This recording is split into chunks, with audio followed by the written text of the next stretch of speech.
Today we're going to be installing a Turn 5 Fabrication SR20DET Quest Alternator bracket.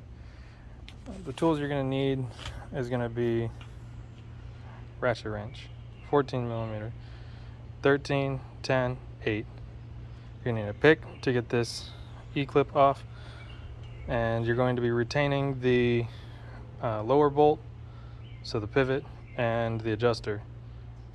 So these are the adjuster pieces here.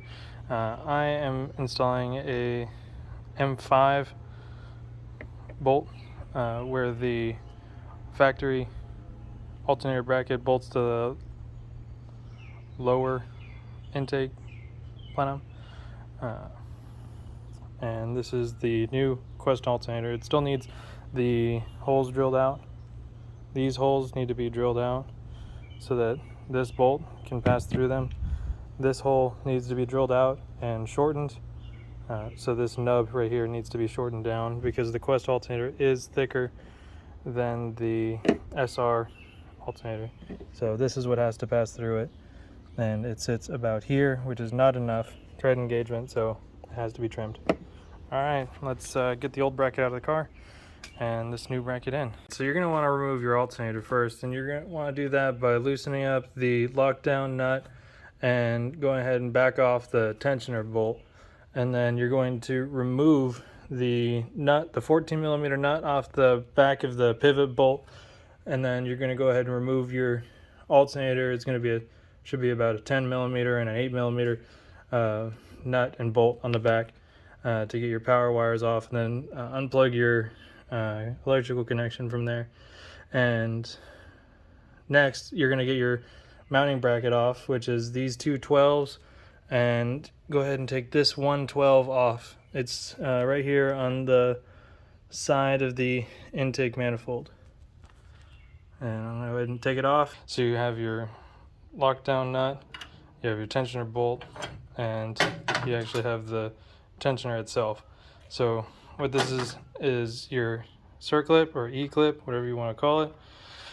This has to come off to get it out of the OEM bracket, and you unscrew it all the way out, and it comes off after removing this, because this keeps it on in the factory bracket. And then you can reassemble in the opposite order. So now what you're going to want to do is take your two 12s that we're holding on your OEM bracket, and the same holes, you're going to put them here and here, and that's going to be here and here. Now, I have already removed this bracket, and since there's less bracket there, I'm going to go ahead and reinstall my shorter bolt. It's that M5 that will sit on the table. That is holding the lower intake manifold plenum to the block. That's this bracket. We want to keep that. And now let's get this in the car and show you what it looks like on the motor. We got our Quest alternator trimmed up, trimmed this whole area down, trimmed it all the way back.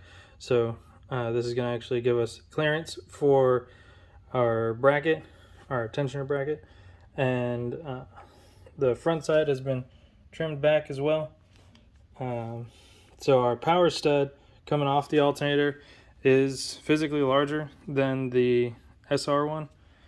So went ahead and ran down to the store and got a 8 gauge ring terminal just to replace the old one.